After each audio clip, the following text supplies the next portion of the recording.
Welcome to What Is, the channel where we explore the stories behind everyday objects, events, and traditions. Today, we're unraveling the mystery of what is a Christmas tree? Why is it green in the dead of winter? And how did it turn our living rooms into miniature forests once a year? Let's find out. First things first. A Christmas tree is, at its core, an evergreen tree, typically a fir, spruce, or pine, brought indoors or displayed outdoors, then decorated with lights, ornaments, and sometimes popcorn strings. But its story stretches back far beyond twinkle lights and tinsel tangles.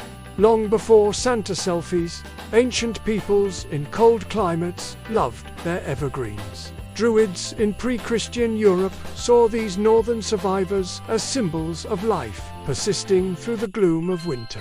They'd carry boughs into their homes at the winter solstice to show that the green would return and the sun would come back from holiday. Fast forward to 16th century Germany.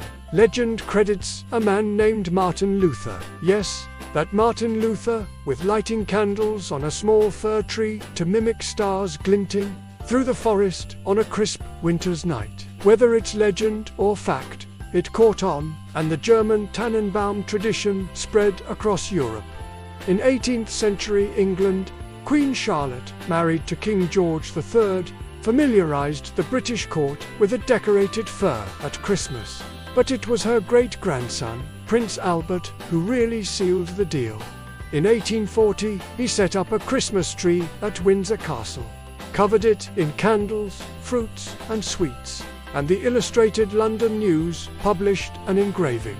Suddenly, middle-class families everywhere wanted one. Across the Atlantic, German immigrants quietly brought their decorated trees to America. By the mid-1800s, Americans were catching on, though some newspapers derided the custom as heathenish. But once the Illustrated London News engraving of the royal tree hit the States in 1850, Americans embraced it wholeheartedly. The Christmas tree was here to stay.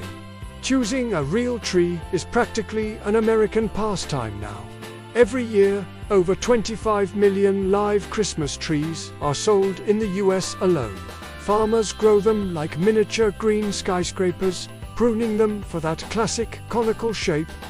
Folks roam Christmas tree lots, measuring height, needle density, and, if they're like me, whether the tree might snag Grandma's cat if it tries to climb. Once home, the real tree ritual begins, trimming the trunk, watering it, and wrestling with the lights. Many of us learn a few holiday truths the hard way, like lights don't actually untangle themselves, and glitter sticks to carpets forever. But when that tree finally lights up, you forget the sore back and the missing sockets.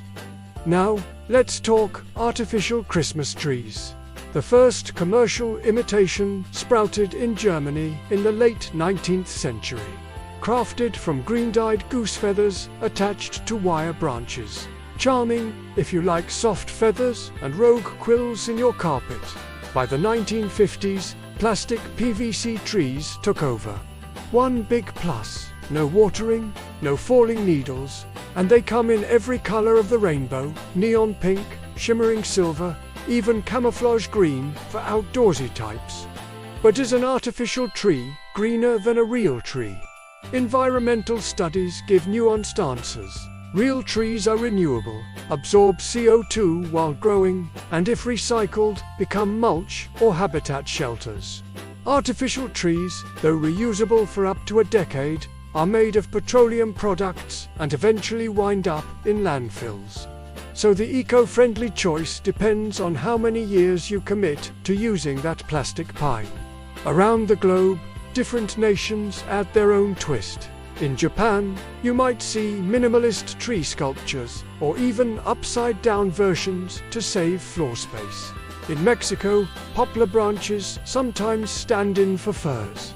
In Australia, where Christmas falls in summer, some Australians might decorate native gum trees outside, while others stick with the classic fir in air-conditioned rooms. Decoration trends have evolved to In the Victorian era, trees were draped with spun sugar spider webs and shiny ornaments imported from Germany. In the 20th century, bubble lights, glass bulbs filled with bubbling liquid, became all the rage. Today, we have smart LED lights that change color at the tap of an app. 3D printed ornaments and themed trees so elaborate they could land on magazine covers. Let's not forget the perils: falling trees, tangled lights, ornaments shattering like miniature glass bombs. Statistics show that annual holiday decorating sends thousands to emergency rooms, everything from finger lacerations to ladder tumbles. Yet most of us keep decorating year after year, driven by nostalgia. The pursuit of the perfect Instagram shot, or simply the scent of pine needles wafting through the house. Beyond lights and baubles, the Christmas tree carries powerful symbolism. It represents life and renewal, the warmth of gathering under its branches, and the magic associated with the holiday season. Even for non-religious families, decorating a tree becomes a cherished ritual. Cardboard angels, handmade paper chains, and faded ornaments, each telling a personal story. When the season ends, disposal comes next. Many communities offer curbside pickup for mulching. Some creative souls turn their trees into bird feeders, stringing leftover popcorn and cranberries along the branches. Others chop them into fish habitat structures, sinking treetops into lakes so bass and bluegill can hide among the branches. It's like sending your tree off to a second life. So, what is a Christmas tree? It's a humble evergreen that traveled from ancient solstice celebrations to royal courts, crossed oceans with immigrants, and settled into our living rooms as a symbol of joy, hope, and community. It's a canvas for creativity, a magnet for broken ornaments, and the green centerpiece of our most memorable holiday moments. Next time you plug in those lights or fluff a plastic branch, know you're part of a tradition stretching back at least 1,000 years and still growing every season. Thanks for watching What Is. If you enjoyed this deep dive into the humble Christmas tree, please hit like, leave a comment telling us about your favorite ornament, and subscribe for more curious stories behind everyday things. Tap the bell icon so you never miss a video. From all of us here, happy holidays, and may your tree stand straight, lights stay untangled, and your needles stay off the carpet.